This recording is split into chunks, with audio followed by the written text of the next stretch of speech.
Kita sambung pengajian fiqh kita ni menggunakan kitab Idaman Penuntut jilid 1, dan malam ni kita masih lagi dalam bab sembahyang berjemaah. Jadi kita sambung lagi dalam bab sembahyang berjemaah pada kata pengarang rahimahullahu taala, sebenarnya niat mengikut imam yang disebutkan itu bukan syarat bagi sah sembahyang, bahkan syarat untuk membolehkan ia mengikut gerak-geri imam. Okey, saya ulang balik. Sebenarnya niat mengikut imam, saja aku sembahyang fardu subuh 2 rakaat mengikut imam ataupun makmum ataupun berjemaah, tak kisahlah, boleh berlaku. Niat itu kata dia sebenarnya bukan syarat bagi sah sembahyang, bukan kata syarat nak sah sembahyang. Bukan maknanya kalau tuan-tuan sembahyang dalam keadaan berjemaah, mai ke masjid tapi tak niat ikut imam, menyebabkan sembahyang tu tak sah. Tak. Dia bukan syarat bagi sah sembahyang. Sembahyang tu sah, tak ada masalah. Bukan kata Allahu Akbar saja aku sembahyang fardu maghrib 3 rakaat kerana Allah Ta'ala, tak niat dalam hati mengikut imam. Bukan bermakna kalau tak niat dalam hati mengikut imam maka sembahyang tu tak sah, kena takbir semula. Allah dah. Sembahyang tu sah, boleh teruskan sembahyang. Cuma kata dia bahkan syarat untuk membolehkan ia mengikut gerak-geri imam. Tapi dia syarat untuk jadikan kita boleh ikut tu imam. Jadi kalau tak niat aku mengikut imam ataupun makmum ataupun berjemaah, maka kita tak boleh ikut imam. Imam rukuk, kita pun turun ke belakang dia ikut rukuk. Sedangkan kita tak niat. Masa pada waktu itulah jadi batal sembahyang kita. Selagi kita tak ikut tu imam, tak ada masalah. Contohlah kita Allahu Akbar, kita tak niat. Apabila kita tak niat, maka kita sembahyanglah. Sembahyang, baca Fatihah, baca surah apa semua. Tu imam nak rukuk, baru kita teringat, tadi tak niat. Tak niat ikut imam tadi. Kita nak ikut imam ni. Kita pun baru niat sekarang ni. Waktu tu kita pun niat. Aku ikut imam kerana Allah Ta'ala. Niat dalam hati macam tu. Kita pun ikut ke belakang tu imam. Boleh, tak ada masalah. Sembahyang tu sah. Dan kita ikut tu imam pun sah. Masa kita ikut tu, kita ikut dengan niat. Tapi bila tu imam rukuk, kita pun ikut rukuk. Tapi kita tak niat. Time tu batal sembahyang. Bukan dia batal daripada mula lagi, tak. Dia batal bila kita start ikut tapi tak ada niat.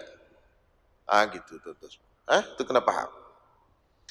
Sekiranya tiada berniat, sekiranya satu orang hamba Allah ni dia sembahyang berjemaah jadi makmum, dia tak niat, atau syak adakah ia berniat atau tidak, ataupun dia syak, niat ke tak, niat ke tak. Dua situasi. Situasi pertama dia confirm dia tak niat. Situasi kedua dia syak, aku niat ke tak ni, aku niat ke tak. Apa jadi? Tiba-tiba diikutnya imam itu, dia tak niat, kemudian dia ikut, seperti saya sebut tadi. Ataupun dia syak, aku niat ke tak ni. Maka dalam kaedah fiqh, bila kita syak, tak pasti kita niat ke tak, maka dia ambil hukum asal, asalnya tak niat. Itu kaedah fiqh. Bila kita ragu-ragu dalam satu masalah, kita ambil hukum asal. Kita syak, batal ke tak wudu aku ni? Tak batal. Sebab kita dia ingat kita ambil wudu, cuma tak ingat. Batal ke tak? Batal ke tak? Tak batal, pasal tak pasti. Ataupun kita syak, aku ni ambil wudu ke tak lagi? Masuk-masuk nak sembahyang. Ambil wudu ke tak lagi? Ambil wudu. Kira ambil hukum asal, kira tak ambil wudu, kena pergi ambil semula. Dia kaedah macam tu, ambil hukum asal. Asal kita ni tak berwuduk. Asal kita ni tuan-tuan semua tak niat. Asal macam tu, tak niat. Kemudian kita syak niat ke tak, maka ambil hukum asal lah, tak niat. Okey, baik. Jadi ada dua situasi. Dia yakin dia tak niat. Yang kedua, dia syak, dia niat atau tidak. Tiba-tiba diikutnya imam itu. Seperti misalnya menunggu imam menghabiskan rukun fi'li yang panjang. Dia duk tunggu tu imam duk habis baca Fatihah, kan? Kemudian tiba-tiba tu imam pun rukuk. Dia pun rukuk tanpa dia niat. Dalam dua situasi tadi, yakin tak niat ataupun syak tak niat, nescaya batal sembahyangnya. Jadi batal sembahyang. Jadi tuan-tuan semua, lagu tu situasi dia. Niat mengikut imam itu hendaklah dilakukan dari sejak mula sembahyang. Jadi seeloknya niat ikut imam ni dalam takbiratul ihram. Sekiranya dilakukan pada tengah sembahyang, Allahu Akbar, dalam takbir tak ada niat mengikut imam. Tapi bila start nak ikut tu imam tu, baru dia niat. Baru dia teringat kata dia ni tak niat lagi, dia pun niat masa tu. Boleh juga macam tu. Sekiranya dilakukan pada tengah-tengah sembahyang, sah juga, sah. Tetapi makruh dan tiada dapat fadilat berjemaah. Tak dapat 27. Jadi tuan-tuan semua, sebelum sembahyang tu ingat elok-elok Allah, bawa datangkan niat mengikut imam tu dalam takbir. Kalau niat di tengah sembahyang lepas pada takbiratul ihram, niat tapi lepas pada takbiratul ihram, sah, kita ikut tu sah, tak batal sembahyang kita. Tapi fadilat 27 tu dapat ke tak? Tak dapat. Tak dapat. Niat lepas takbiratul ihram tidak mendapatkan, tidak memperolehi fadilat 27 sembahyang berjemaah tadi. Jadi niat tu dalam takbir. Jangan duk lupa lah. Nak ingat ke apa, tuan-tuan semua, kita mari dah, kan, sembahyang berjemaah. Cuma kata ulama, kalaulah dia tak niat tu kerana terlupa. Ada juga hari-hari terlupa. Kan manusia ni kan kadang-kadang ada hari dia terlupa. Kadang-kadang nama kita sendiri pun terlupa kadang-kadang. Nama apa aku ni kan? Tu tanda-tanda. Tanda-tanda dah tua. Orang kalau dah start tua, dia ada anak 5. Dia nak panggil anak bongsu tu sebut habis. Hak sulung sampai ke nombor 5 baru jumpa nama. Kan? Anak dia tu. Itu biasa. Sebab apa? Sebab kita manusia ni insan. Insan ni dia perkataan dekat dengan dia nisyan, lupa. Lupa dengan insan memang tak boleh lepas. Duk cari juga kunci, rupa dekat tangan. Cari spek, cari, rupa duk atas dahi. Dia cari spek di atas dahi, terlupa. Jadi itu tuan-tuan biasa. Kata ulama, kalau dia tak niat mengikut imam tadi kerana terlupa, kemudian di tengah sembahyang tu baru dia niat, insya-Allah dapat juga pahala berjemaah kalau dia terlupa. Tapi kalau memang dia sengaja tak nak niat daripada awal, kemudian di tengah baru dia niat, yang ni tak dapat pahala ataupun fadilat 27 sembahyang berjemaah tadi, tak dapat. Itu kena ingat. Selesai masalah. Sikit lagi. Adapun imam sendiri, ini tadi masalah makmum. Sekarang masalah imam pula. Selesai masalah makmum. Makmum, dia kena niat apabila dia start ikuti imam. Kalau dia belum ikuti imam, dia tak niat, sembahyang dia sah. Okey. Imam lagu mana? Imam dia ringan sikit. Adapun imam sendiri tidak wajib berniat jadi imam. Untuk mensahkan ia boleh diikut. Tak ada wajib niat jadi imam. Bukan wajib niat saja aku sembahyang fardu maghrib 3 rakaat jadi imam kerana Allah Taala, barulah orang belakang boleh ikut dia. Tak. Dia tak niat jadi imam pun orang belakang boleh ikut dia. Dia niat jadi imam pun orang belakang boleh ikut dia. Tak ada masalah. Cuma yang bezanya dari segi pahala saja. Jadi boleh diikut pada sembahyang yang lain daripada Jumaat. Boleh ikut pada sembahyang yang lain daripada sembahyang Jumaat. Kalau sembahyang Jumaat, maka sembahyang Jumaat tu imam tu sembahyang Jumaatnya tak sah kalau dia tak niat tak niat jadi imam. Sebab sembahyang Jumaat dia wajib berjemaah daripada awal lagi. Jadi kalau tu imam ni tadi dia tak niat sahaja aku sembahyang fardu Jumaat menjadi imam, tak niat jadi imam tu, maka sembahyang Jumaat dia tak sah. Sembahyang Jumaat dia tak sah. Tu imam tu. Kalau selain daripada sembahyang Jumaat sah. Sembahyang Jumaat tak sah. Makmum ikut dia. Makmum sah. Jadi hak kena qadanya siapa? Kena qadanya tu imam seorang tu. Dia balik ke rumah, dia pun teringat, Allah, tadi tak niat jadi imam. Habis tu nak buat macam mana tuan-tuan semua? Panggil semua ahli qaryah, mari sembahyang Jumaat semula. Tuan-tuan semua, saya arahkan mari ke masjid semua. Oh, sudah tu imam. Sebab saya tak niat jadi imam tadi. Kan. Jadi hak tak tahu datanglah. Jadi hak tahu dia belajar, dia jawab, Imam qadalah seorang. Kami semua sembahyang dah sah. Kami niat ikut imam. Tu imam seorang je tak sah. Qadalah seorang tu imam. Tak laratlah kami nak mari balik sembahyang Jumaat. Jadi tuan-tuan semua tak wajib dah. Jadi tu imam tadi dia kena qada. Qada apa? Qada zuhur lah. Jumaat tak boleh dah. Siapa nak mari balik? Orang dah balik makan nasi, tidur, tengok cerita Nustan dah tuan-tuan semua. Nak mari balik. Kerja nak mari balik. Dia seorang je qada. Qada sembahyang zuhur, selesai masalah. Baik. Kenapa? Kerana sembahyang dia tak sah. Sama juga kalau makmum tak niat mengikut imam. Sembahyang Jumaat tak niat ikut imam. Makmum tu tak sah.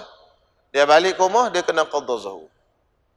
Sebab apa? Sebab dia tak niat mengikut imam. Jadi imam mengikut imam dalam sembahyang Jumaat kena niat dalam takbiratul ihram. Tu. Jadi yang lain daripada sembahyang Jumaat tak ada masalah, tu imam tak niat. Malahan sunat saja ia berniat begitu. Sunat je niat jadi imam dalam sembahyang yang lain daripada sembahyang Jumaat. Kalau ia tiada niat sembahyang jadi macam orang sembahyang seorang diri. Kalau ia tiada niat sembahyangnya jadi macam orang sembahyang seorang diri. Makmum dapat 27, dia dapat 1 lah pahala. Rugilah tuan-tuan semua. Orang dia ikut dia, orang hak ikut dia dapat 27. Dia duduk kat depan tapi dapat 1 pahala. Di akhirat besok-besok, ni ahli jemaah saya ni, ahli jemaah saya. Ahli jemaah lah, ahli jemaah dapat 27. Awak dapat 1. Kata malaikat. Pasal apa pula? Dah awak tak niat? Siapa suruh tak niat? Kena niat. Okey? Itu syarat dia. Kalau kita sembahyang seorang, tengah-tengah sembahyang seorang, ada orang mari ikut kita. Situ kita niat. Kan kita mari masjid, sembahyang seorang, Allahu Akbar. Tiba-tiba ada orang mari duduk sebelah. Dia pun takbir sebelah kita. Allahu Akbar. Tak perlu cuik sebenarnya. Tak perlu cuik. Sebab kalau duduk sebelah tu, orang tahu dah. Duduk sebelah nak buat apa? Takkan nak geletek pula? Duduk sebelah tu maknanya nak ikut kawan ni jadi imam. Jadi tak perlu cuik. Sebenarnya tak perlu cuik. Tapi kalau nampak macam tu imam tu tak berapa nak tahu, cuik lah nak bagi tahu. Tapi kalau mana duduk sebelah, agak-agak dia tahu dah duduk sebelah dia. Tak perlu cuik pun. Kalau nak cuik juga boleh, cuik je lah. Cukup lah. Ini dia tolaknya tu imam. Begitu beralih kiblat tu imam tu. Apa benda tolak-tolak pula. Tapi sebenarnya tak ada dalam fiqh sunat cuik. Duduk tepi sebelah, takbir kuat sikit. Allahu Akbar. Dia tahulah. Yang tarik itu lain. Tarik ni ada dalam kitab. Kita mari dalam masjid, tengok sah pertama penuh belakang. Kita pun takbir belakang tu imam ni. Situ buat sah. Allahu Akbar. Jadi duduk seorang di belakang saf, hukum dia makruh. Seorang. Maka sunat kita takbir, lepas kita takbir, kita tarik seorang daripada depan turun ke bawah duduk dengan kita. Tu sunat, tarik bukan cuik, tarik tu. Cuik tak ada dalam kitab fiqh. Sunat kita tarik. Tapi syarat orang yang kita tarik tu kita agak dan kita tahu dan kita rasa-rasa dia ni kalau tarik dia turun. Maknanya orang hak mengaji. Dia ni malam tadi dengar kuliah ni. Dia mari kuliah Ustaz Zaki. Faham ni kata dia. Hak tu boleh tarik. Tuan-tuan tengok, gaya kalau tarik tak turun ni. Jangan tarik sembahyang seorang. Seorang belakang sah tak apa. Itu syarat dia disebut.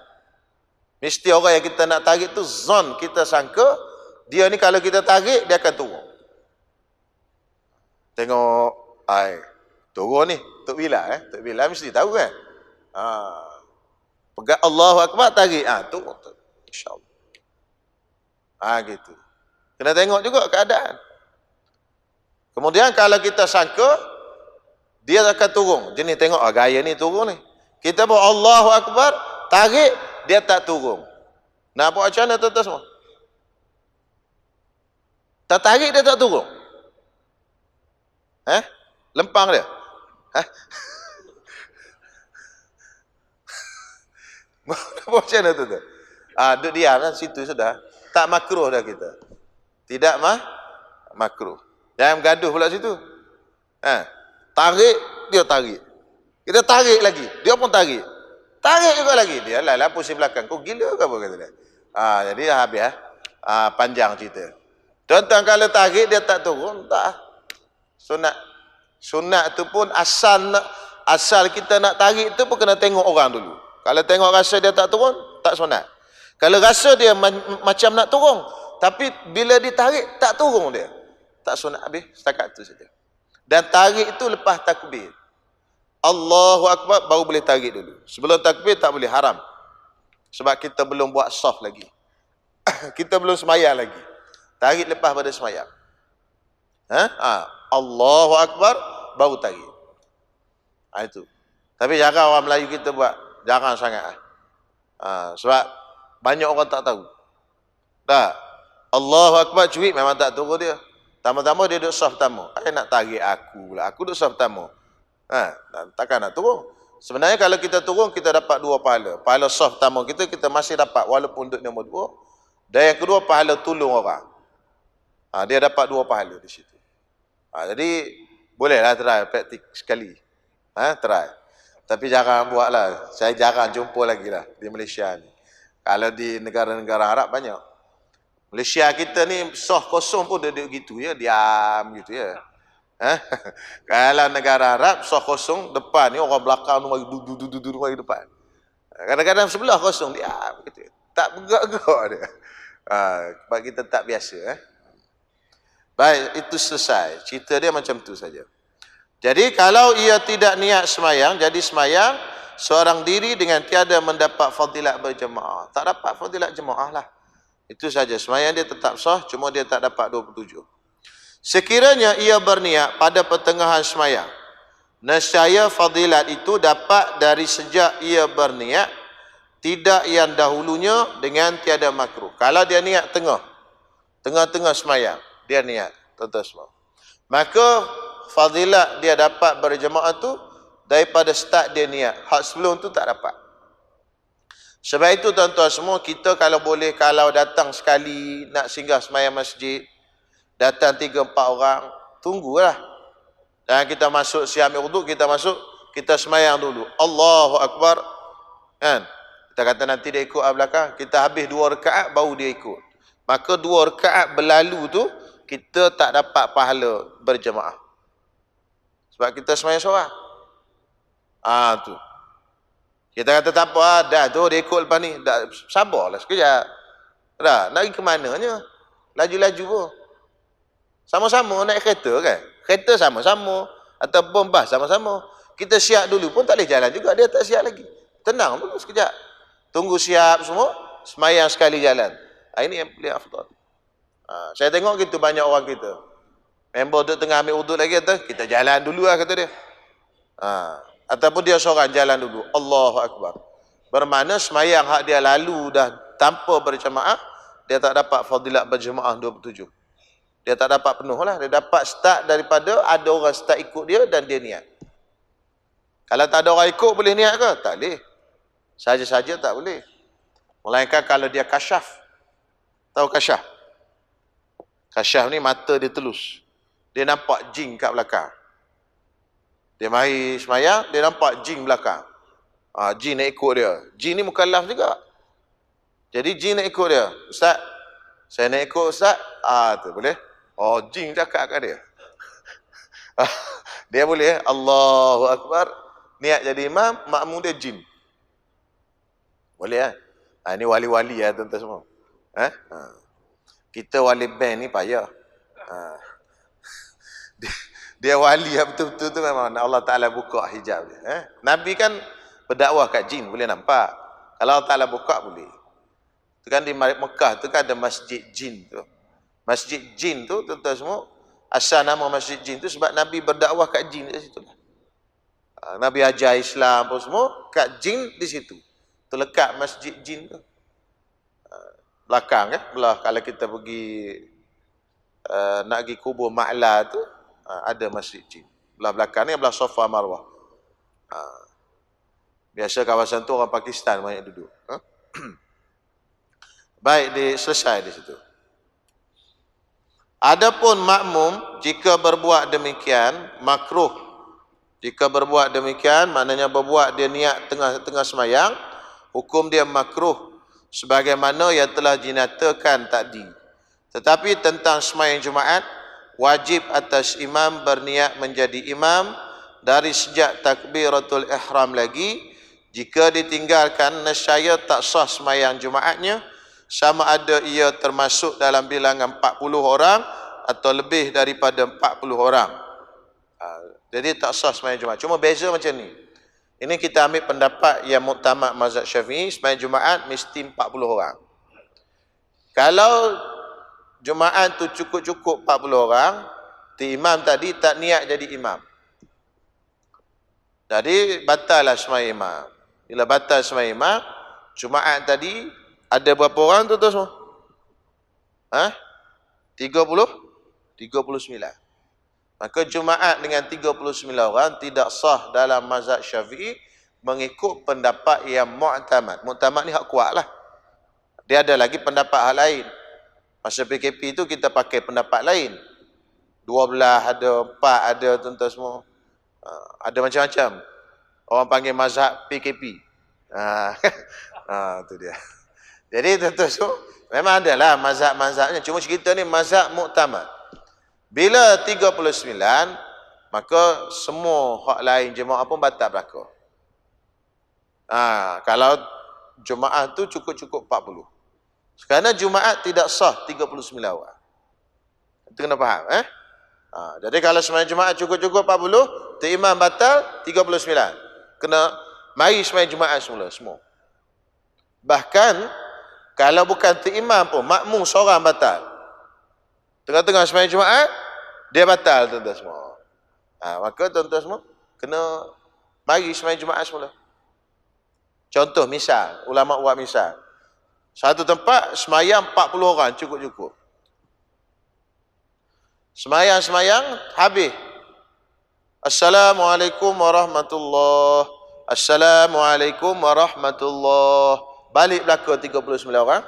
Tinggal seorang ni dia baca tahiyat panjang tuan-tuan semua. Innaka Hamidum Majid. Allahumma ghfirli ma qaddamtu wa ma akhartu wa ma. Baca doa tuan-tuan semua. Orang 39 ni balik makan nasi belakang dah kat rumah. Tengah-tengah dia Allahumma ghfirli ma qaddamtu wa ma akhartu tu kentut dia. Batal dia semayang ni. Batal tak semayang kalau kentut tuan-tuan? Batal lah. Jadi tak sah lah Jumaat dia. Jadi tinggal berapa semayang Jumaat? 39. Kena pergi keloi hak 39 lagi, mari semayang Jumaat semula. Tahu keloi? Kena pergi panggil balik. Mari semayang Jumaat semula. Tak sah kamu orang semua pun tak sah semayang Jumaat. Pasal apa? Pasal tak cukup 40. Yang ada semayang Jumaatnya 39 orang. Nanya. Jadi tuan-tuan semua, kalau jenis macam tu 40 orang, kalau ada seorang hak lambat, tuan-tuan jangan cepat balik, tunggu dia dulu, tengok kentut ke tak. Selesai dia bagi salam baru boleh balik. Itu cerita fiqh zaman dulu lah. Sekarang ni mana ada masjid 40, masjid ratus-ratus. Tak tahulah kat kampung-kampung mungkin ada kot. Tapi kalau bandar ni tak ada cukup-cukup 40, kan? Ratus-ratus, ribu-ribu ada. Selesai di situ, insya-Allah. Orang merdeka sah mengikut berimamkan sahaya. Sahaya ni apa tuan-tuan semua? Sahaya ni hamba.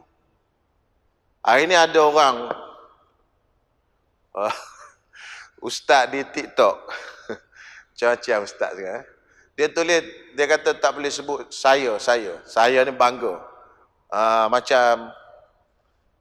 Macam iblis. Sebab iblis kata ana khairum minhu. Saya lebih baik daripadanya, daripada Adam. Jadi dia kata tak boleh guna saya. Dia guna bahasa saya. Saya guna bahasa lain. Sebenarnya saya ni bagus sangat tuan-tuan semua. Saya ni maksudnya hamba amdi. Sahaya. Kemudian lama-lama dah jadi pelak, jadi saya. Jadi orang dulu-dulu kan bercakap dengan bahasa yang cukup sopan santun. Hamba, tuan hamba, tuan saya lah. Orang depan dia panggil tuan hamba. Tuan saya. Saya ni hamba tuan. Hamba. Kan? Itu cantik orang Melayu cakap. Kemudian lama diguna juga saya. Saya ni maknanya saya lah, sahaya, hamba. Saya tu asal pada perkataan sahaya. Jadi sahaya ni bahasa klasik. Orang merdeka sah mengikut imam sahaya. Boleh? Tak ada masalah. Orang baligh sah mengikut kanak-kanak yang sudah mumayyiz. Budak mumayyiz jadi imam. Kita belakang orang dewasa. Boleh ikut. Syaratnya dah mumayyiz. Mumayyiz. Kanak-kanak yang mumayyiz. Kanak-kanak yang tak mumayyiz tak boleh ikut. Sebab apa tak boleh ikut? Sebab semayang dia tak sah. Faham? Budak ni ada dua jenis.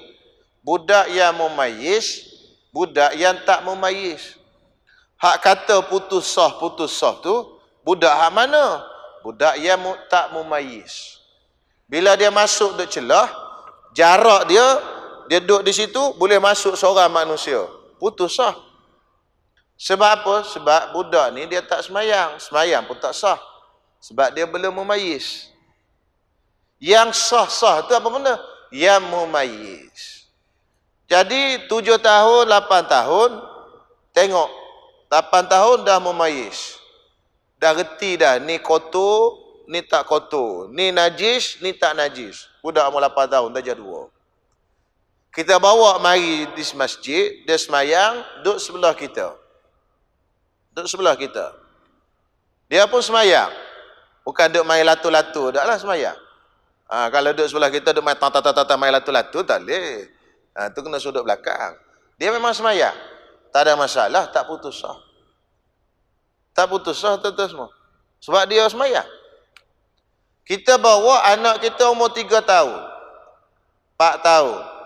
Dia apa mari duduk sebelah kita. Lepas tu ambil ruang space tu luas. Kalau seorang manusia boleh masuk di situ. Kalau space kecil tak apa. Dia putus tu mana seorang manusia boleh masuk. Baru putus. Dia pun duduk situ. Dia tak semayang lah. Sebab dia bukan mumayyiz. Hak tu baru putus sah. Dan hak budak belum mumayyiz pun tak digalakkan mari ke surau dan masjid. Sebab apa? Sebab dia tak reti lagi bersih. Kotor, najis dan sebagainya. Jadi, risiko dia menajiskan masjid dan sebagainya tinggi. Lepas tu Nabi SAW sebut dalam hadis, Jannibu, jauhilah masyajidakum, masjid kamu, al-majanina, orang-orang gila, wasibyanakum, dan kanak-kanak. Kanak-kanak hak mana? Hak belum mumayyiz tu lah. Hak mumayyiz dah, marilah. Takkan dah tua baru nak bawa mari? Dah balik baru main, bang, main masjid.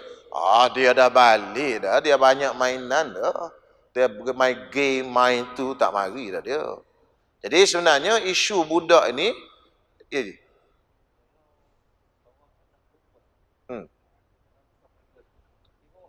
perempuan sana.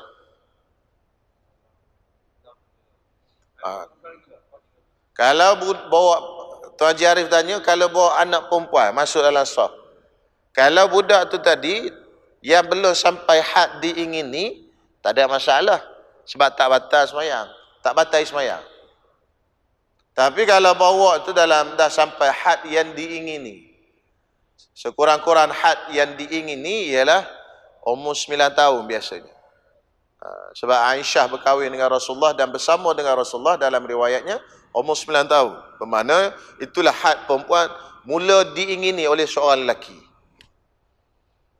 Jadi kalau bawa 9 tahun, duduk dalam sah, di celah-celah antara lelaki, maka tak boleh batal semayang kita. Air semayang kita batal. Sebab bersentuhan dengan dia, batal air semayang. Tapi kalau budak kecil, itu tidaklah membatalkan semayang. Cuma tuan-tuan semua tidak digalakkan budak yang belum memayis. Kerana ada hadis tadi. Kerana dia risiko untuk kotor masjid tinggi. Tak digalakkan. Bukan kata haram, tak digalakkan. Tapi kadang-kadang situasi yang orang kata special case, sesuatu emergency dan sebagainya. Tak. Mungkin dia musafir. Singgah nak semayang. Maknya duduk belakang. Bapaknya depan. Nak letak kat mana nak? Mak jaga hak adik. Hak abangnya bapak jaga. Jadi itu kita, tu hak kes special case lah. Kita pun jangan tegas sangat. Cuma faham kita sendiri tu kena fahami hukum. Kalau budak-budak bawah belum memayis, ada larangan daripada Nabi SAW, jauhi masjid kamu daripada dimasuki oleh orang gila. Kerana orang gila, dia masuk, dia kencing. Elok dia kencing. Kalau rumah kita pun kita marah kencing. Kalau masjid lagi lah kan. Dia kencing, dia tak tahu apa. Orang gila tuan-tuan semua. Kita marah apa? Woi, kencing dalam masjid. Masjid ke dia kata? Kan. Nanya kita tuan-tuan semua. Yang kedua budak. Budak masuk di sini kata ulama, budak yang belum mumayyiz lah. Risiko dia tinggi untuk kotor. Tapi kalau ada kes-kes tertentu, mungkin mak dia tak ada nak jaga, nak mari masjid, ayah dia, ataupun anak ramai, anaknya dekat-dekat tuan-tuan semua. Bapak mari tarawih, tinggal belakang kat mak kat rumah, pensan maknya. Anak rapat-rapat 5 tuan-tuan semua. Setahun seorang. Ada. Jadi terpaksa bawa lah. Tapi kena jagalah, jaga elok. Jadi itu maksudnya. Jadi budak yang memayis sah jadi imam. Syaratnya memayis. Jadi memayis ni belum balik. Kalau dah balik dipanggil dewasa walaupun sekolah rendah. Dia umur 12 tapi dah balik, dah keluar air mani apa semua. Dewasa lah. Orang tak panggil budak dah. Walaupun dalam istilah kita sekarang panggil budak lagi. Walaupun dalam istilah kita sekarang ni panggil budak lagi. Tetapi dari segi fiqah, keluar mani dewasa. Tak keluar mani budak. Anda tak kira sampai umur berapa-berapa dah. Dewasa tu ditandakan dengan balik. Kalau dia tak keluar mani juga sampai 15. 15 balik, dewasa.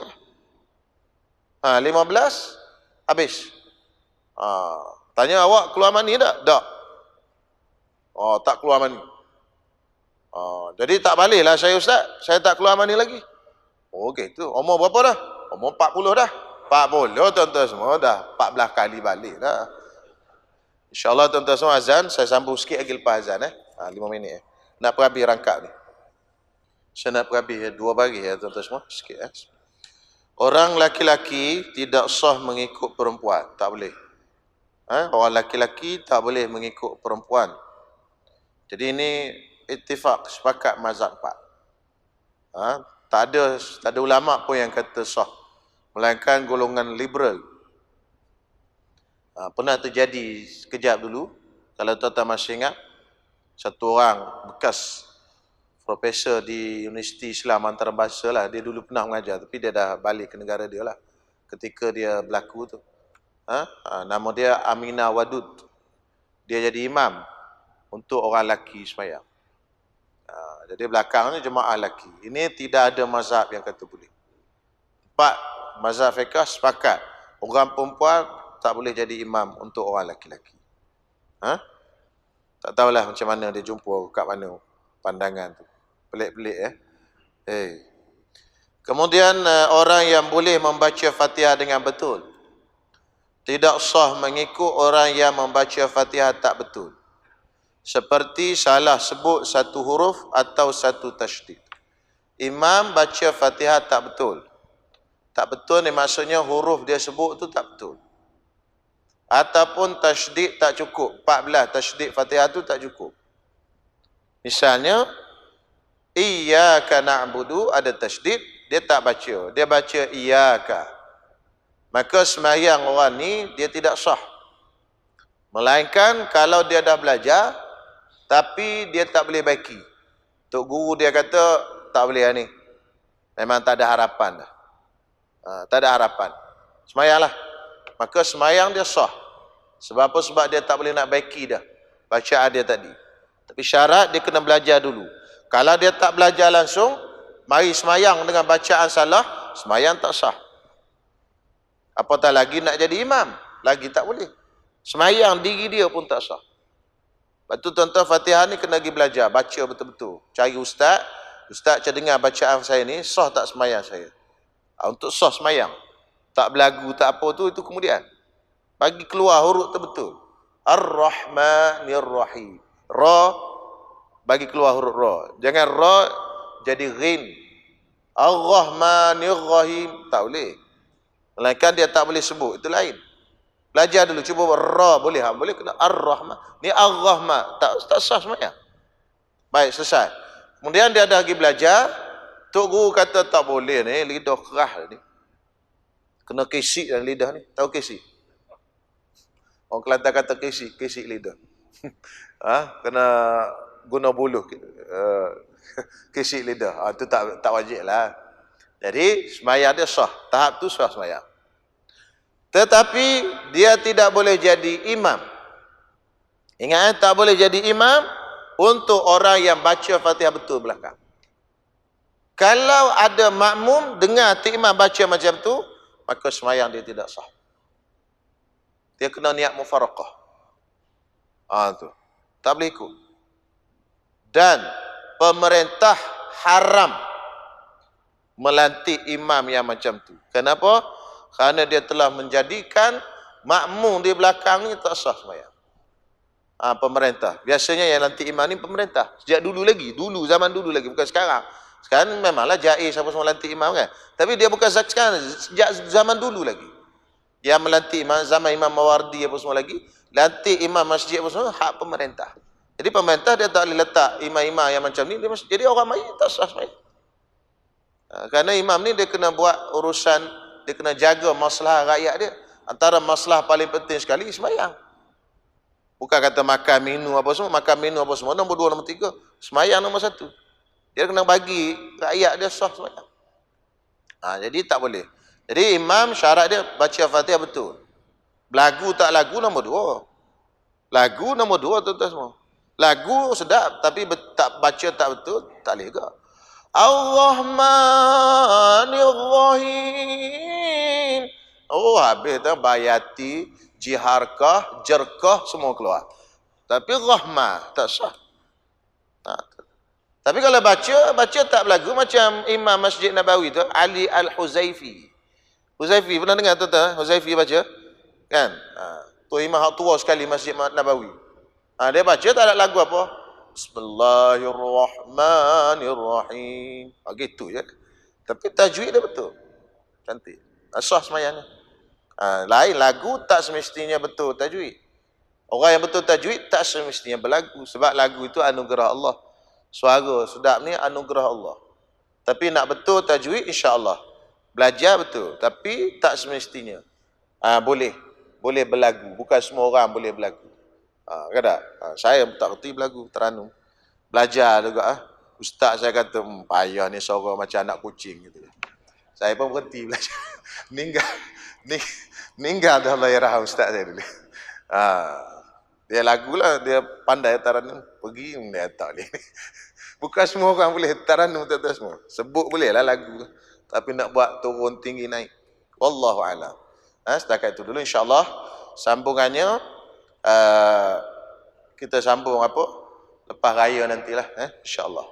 Jadi mudah-mudahan kita dipanjangkan usia, dapat menempuh Ramadan dan bertemu dengan Ramadan dan dapat beribadat dengan terbaik dalam bulan Ramadan nanti. Amin ya rabbal alamin. Bismillahirrahmanirrahim. Alhamdulillahirabbil alamin. Allahumma shalli ala sayyidina اللهم صل على سيدنا محمد وعلى آله وصحبه أجمعين. اللهم ربنا تقبل منا إنك أنت السميع العليم وتب علينا إنك أنت التواب الرحيم. ربنا آتنا في الدنيا حسنة وفي الآخرة حسنة وقنا عذاب النار. صلى الله على سيدنا محمد وعلى آله وصحبه وسلم والحمد لله رب العالمين.